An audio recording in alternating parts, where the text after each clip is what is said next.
Hey all, this is me again, Naomi, obviously. This is, I guess, part 7, I think we're on now. This is probably going to be a lot shorter, this video, because I feel like I've kind of answered everything I need to do when it comes to, well, symptoms of autism at this point. At least I've covered most of the things. I think there's about 2 other parts that I haven't covered, so I thought we'd cover them today, and then after I've covered them, I'll go on to explain what I've been up to and where I've been for the last couple of weeks. Essentially, I've been finding life very difficult and I've had a lot going on, but my mood's on the up now. I'm feeling a lot more brighter, so there is that. And hopefully we will be moving within the next couple of months if everything goes to plan. So I've got that to look forward to. So lots of new things happening and lots to look forward to.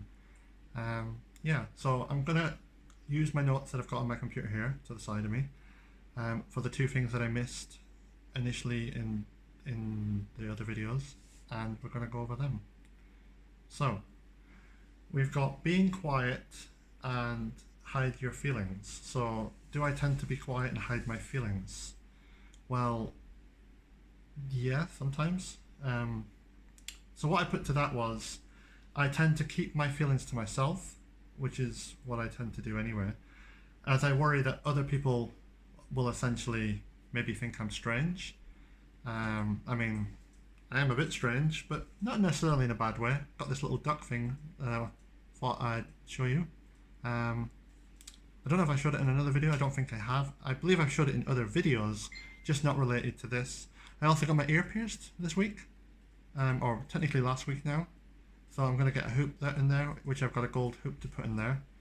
So I'm looking forward to having that put in, but I'm going to wait a couple of months for that to heal, because it's, well, very painful and probably not wise to put another hoop or ring straight in there. I also got this little collar, which I thought was kind of cute. It goes really well with my black dress that I have, and yeah, I kind of like it, so yeah. Anyway, to answer the same question, when I'm buses, I tend to sit quietly by myself because I don't like interacting with strangers, because I always feel, I'm going to use that word again, I find it really jarring being against strangers. In fact, if a stranger sits next to me, I almost feel obliged either to shut down and don't talk and just be completely quiet and like will fiddle with my hands, or if I've got like a fidget toy, I'll fiddle with that, I suppose. But yeah, I just close down. Or there's option 2. I will just talk to this person. I don't know, I'll find something in them that I'll be interested in. So like I'll look at them and think, what do I like about this person? Like, are they wearing anything interesting? Do they have any like, little ducks in their ears like what I'm wearing? Is there something about them that I could talk about? Because I don't like small talk. I don't want to be like, oh, what do you reckon of the weather? To me that's just boring. Doesn't really happen. I'm not saying that I wouldn't like engage if someone says, what do you reckon of the weather? It's been nice today. I mean, to be fair, it's absolutely beautiful. It's really, really sunny outside. So we went in town today to go to Citizens Advice to help fill out housing forms, which is all related to why we might be moving soon. And yeah, the weather was absolutely gorgeous. Went for coffee, and yeah, so weather's nice, but it's not something I would normally engage with strangers. Say, well, this is what I think of the weather today or whatever. I don't know, it's just a bit boring. So I'll tend to talk to them about something like, if I like their top, if I like their dress, if it's a guy, if I like his bag or whatever. I don't know, what maybe he's got something that he's playing with, like a console or something, and he's playing a game on there. I'll be like, oh, I noticed you're playing that game. How are you getting on or whatever? I don't know. But most times I'll probably just shut down because I'll feel like I don't know what to say or whatever. And it's just easier than engaging. But yeah, if I do engage, then I'll tend to not shut up, and I'll just chat and chat and chat. But then again, it all depends on how much they're willing to engage back. If they don't engage back, then I'll probably just shut down. If they engage back, then I just won't shut up. And I'll probably end up talking over them because I don't mean to. That's just how I am. I'm terrible for that, but I'm not perfect. But there you go. Anyway, when I was younger, a teacher asked me to drop off a message, and she said basically, can you go and take it to the classroom and give it to another teacher? I would imagine for anyone that could be quite jarring or quite scary as a young child, but I, I would like to think most people would probably just go up to the door, knock on the door, enter the classroom, pass the note to the teacher, and then leave and walk out and get on with their business. Me, not so much. I will sit outside the door. I will sit for like 3 or 4 minutes, counting in my head, okay, on 4, I'm going to knock. And then I'll count down from 4 or whatever, or even 10 or whatever. And I'll be about to knock, and then I'll kind of bottle it because the anxiety is too much or whatever. And in fact, one time I did that because I've not been asked to do this once. I think I've been asked to do this multiple times throughout my life. And one time a teacher walked past and goes, "What are you doing?" I'm like, "Oh, I'm just going to drop a message off." And then it's like, they opened the door, so I had to go in, and it's like, oh, well, that kind of helped in a way because it was like, now they're kind of forcing me into the room. I'm kind of gone in there, then I'm like, going, and it's just like, get on with it. Because of this situation and the anxiety that comes with knocking on a door, entering a room, especially with older children in there when I was a younger child, and the anxiety that comes with that, what I have done now as an adult is I've kind of started pushing boundaries to see how I can be with other people. So like, for instance, if I'm in a cafe, like, I don't know, like Wetherspoons or whatever, and I've now brought my own cake in because I'm cheeky that way, and why not, life's short, and I'll be eating my own cake. Don't get me wrong, we do order food in there as well, so we're not just bringing our own food in all the time. But if I'm in there and I have brought a cake in there because I want just to order tea that day or coffee or whatever I'm having in there, it's nice to have cake. And I don't know if they sell cake. They do sell like shortbread and stuff like that, but it's really expensive. So if I'm eating my own cake, I'll slice a couple up. And because the cake tends to be a full cake, because let's be honest, you either buy a slice of cake, which is super expensive, or you buy a full cake off the shelf, which is way more cheaper from somewhere like Asda's, Tesco's, Aldi's. You get the idea, from a supermarket. And it's just a fraction of the price. But I don't want to eat a full cake because then I'll put tons of weight on, and I'm trying to lose weight because, let's be honest, who wants to be overweight all the time? And I'm trying to get healthier.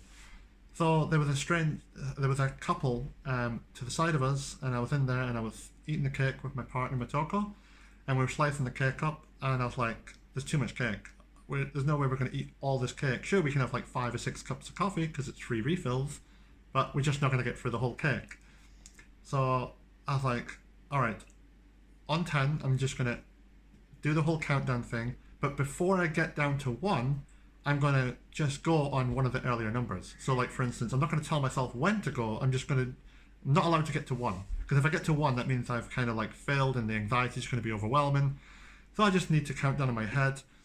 And I think I got down to like 4. And then I was like, excuse me. And then next thing, like, they didn't hear me. I was like, oh my God, anxiety is just all over the place now. So, but I was like, excuse me. And then they eventually turned to the side and said, would you like a slice of cake? And they were like, oh, no, but thank you for the offer. And then next thing you know, you're kind of engaging. And you feel like a right weirdo just offering cake. And I'm like, oh, don't worry. It's just like, I thought we got so much cake here, we may as well just like give it. And then I'm like, next thing I know, I'm on this cake little mission with this plate. Because I did actually ask the staff for a plate, which is really cheeky, but they can have a plate and a butter knife prior to this. So they're like probably thinking, what's that for?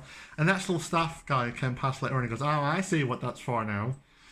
I was like, yeah, we brought our own cake in, but he seemed actually really nice. So yeah, if you're ever in the Scottish borders, they seem very friendly here. So yeah, you can try and go to one of them places and bring your own stuff in. As long as you're a regular, I suppose, they won't have a problem with that. Anyway, so I was like, got this plate, I'm on my mission. So I went up to like other tables. I was like, would you like a slice of cake?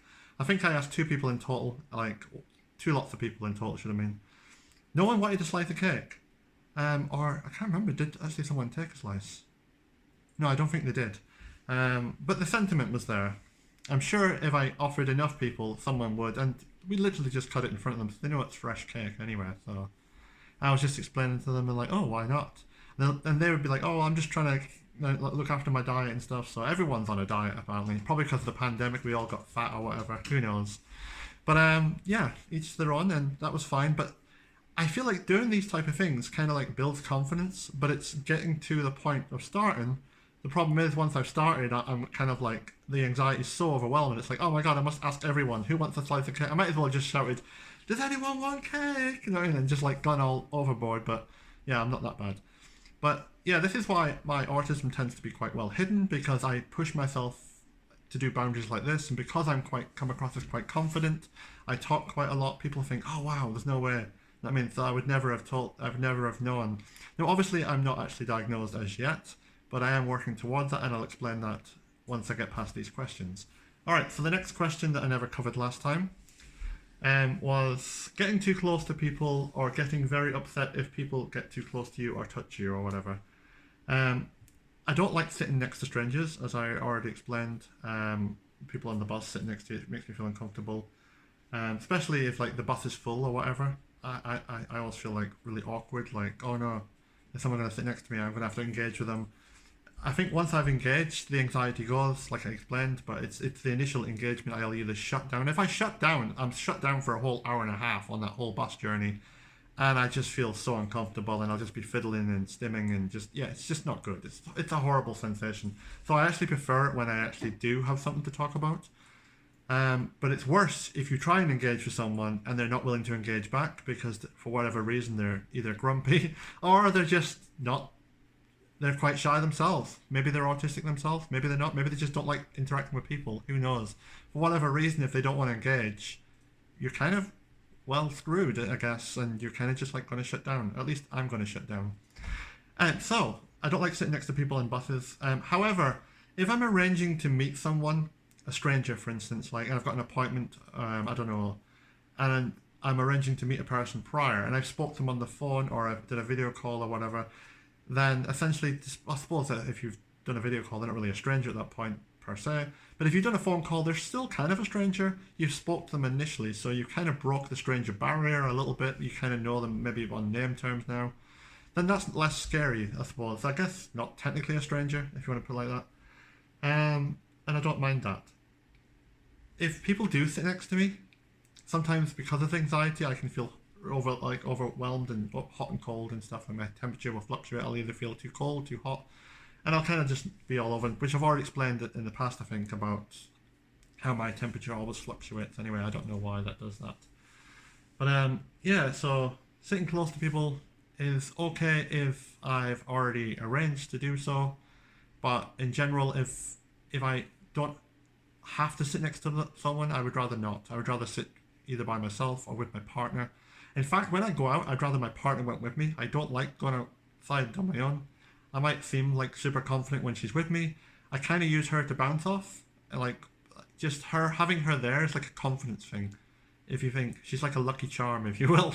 I'm sure she doesn't want to be called a lucky charm, but it's kind of like just having someone with you, especially your partner, someone you're always around and confident with, just it makes a huge difference. Where if I'm out in public by myself, there's a lot of anxiety. It's just, yeah, I can do it.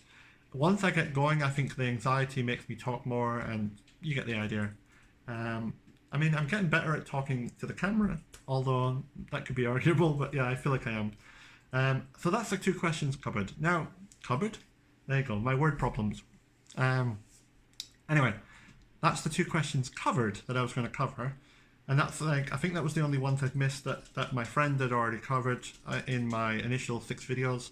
So I just want to thank her. So thank you very much, Catherine, for covering that and for writing up an original questionnaire answer thing of everything you acknowledged in my videos so far. I managed to basically put together like a questionnaire thing, like using the questions that she'd put.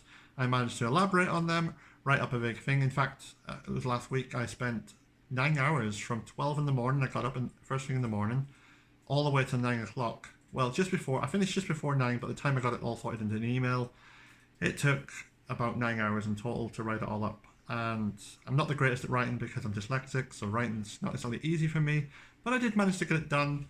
And then I managed to, then later on that day, after spending the day out going for coffee and stuff, we went and took it to my GP. I showed her it, and she was actually really impressed. She says, "Oh my god, I didn't actually realize how intelligent you were," which she said at the same time. I don't say that in a bad way. I was like, "Oh, cheers." I said I don't take it as a bad as a negativity. I took it as a compliment. But she was meaning like, because essentially I don't really come across as, I suppose, academical, or is that even a word? Academically, I guess you could say. I come across as, well, I wouldn't say slow, but maybe a bit reserved, someone who's a bit quiet. Like I say, I do talk a lot, but At the same time, I don't really come across as someone who would write 7 or 8 pages worth of information in high detail. It's just not how I come across, I suppose. And that's not the first person to say that to me, like, oh wow, you're really intelligent or whatever, because they don't tend to get to see that side of me where I write stuff up. And because I'm dyslexic, I don't tend to write a lot of stuff, so they only get to know me by speaking to me, etc. So that was a lovely compliment, and she actually said to me, because they'd initially turned me down for the referral, because they said, oh, you're probably high functioning, which I agree, yeah, whatever, high functioning, whatever that means. I still think I want to be seen and referred, because essentially, like, when they did the initial 10 questionnaire, they said that there's a really high chance that I'm on the spectrum because of the answers I've given, but at this time we don't think we can help you because you seem functioning enough and whatever. Even though I hadn't worked since I was 17 and I'm now 44. So yeah, you could argue, well, not really functioning really well then, are you? You're not exactly in society doing something for society, if that makes any sense, if you're stuck at home all the time, not holding down a job. So yeah, I'm not ashamed of that, but at the same time, it's not great, is it? It's like I want to be able to do more with my life than just being at home all day long. Not that I have a problem with being at home. I love being home and stuff, but I want to do something more. So that would have been nice. So my doctor actually turned around and said she's going to fight for me. She's going to, no matter what happens if they refuse it, which she said she highly doubts they will because of the amount of information I've given and the amount of stuff I've covered and the way I've covered it all, etc., etc., etc., that it's very doubtful that they would turn me down a second time. And apparently they turn down pretty much everyone because they're so overstretched, because the NHS is overstretched. But essentially, I'm not exactly rich, and I could really use the NHS to help me. So I don't just have $2,000 sitting around the corner where I can just like go, hey, can I have a referral, please? I'd have to save up for that, and that would take a long time. And yeah, so if the NHS can help me, that would be great. So she's going to fight my corner. She said she sounds determined to do so, and she's going to make sure that I'm heard and that she validates my feelings and everything. And I've also been suffering a lot with depression, so I've been put on antidepressants again. And although they weren't working initially, which she said they wouldn't, because they can make you worse before you get better. So if you do start antidepressants for whatever reason and you're feeling low-mooded, stick with it, because I feel like they are starting to work and I'm starting to feel more confident again, more myself, more my bubbly self. Not that I'm the most bubbliest person in the world, but I'm certainly I can have my bubbly moments, if you will, whatever that means, but yeah. So, like I said, this video is going to be short. We're coming up to 18 minutes. It's not going to be half an hour because I haven't really got that much to say at the moment.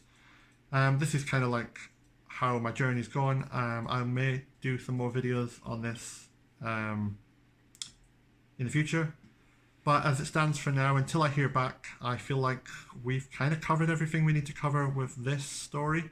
We'll cover more videos about other stuff. I may cover computer games. If I do computer games, I'll use a proper computer camera rather than a phone camera, and I guess I'll play through computer games. However, the only reason I can't do that currently is because our internet here isn't the greatest, but apparently if we get the house we're looking for, which is still in the borders, if we manage to get that and everything goes smooth in the next couple of months, then we should have a much faster internet connection, and maybe that'll be something I'll cover in the future. So I don't know, maybe post games that you like in the comment section, and if it's a game that I don't have, I'm sure I could save up for it and purchase it and play it. I'm willing to try it again because life's short, and why not? Let's see what we can do. Just not going to play, what do you call it? I can't think off the top of my head. Either way, it doesn't really matter. Just if you recommend games, let me know. Maybe I will play it. Who knows? Maybe I'm open to everything. And yeah, I'm going to leave this video here. It's lovely. I was going to say lovely seeing you all, but I can't actually see you. You can see me, obviously, but not the other way around. It feels weird because normally you'd have like a two-way chat doing a camera. Like if you were doing like a video call with a friend or something, you'd be saying, lovely to see you. I look forward to seeing you again, or we should go for coffee, etc. It's not like I can say to the world, we should go for a coffee, because I don't think we'd all fit inside the shop. Not that many people be watching this, but if it does reach a few people, stay strong, stay healthy, and look after yourselves. Until then, take care. I think this will be this video for this topic for the time being. Like I said, I probably will do part 8 once I hear back about the referral, and we'll go from there. And that probably won't be the longest of videos, but you get the idea. Anyway, I'm gonna love you and leave you for now. And yeah, thank you very much for watching and take care.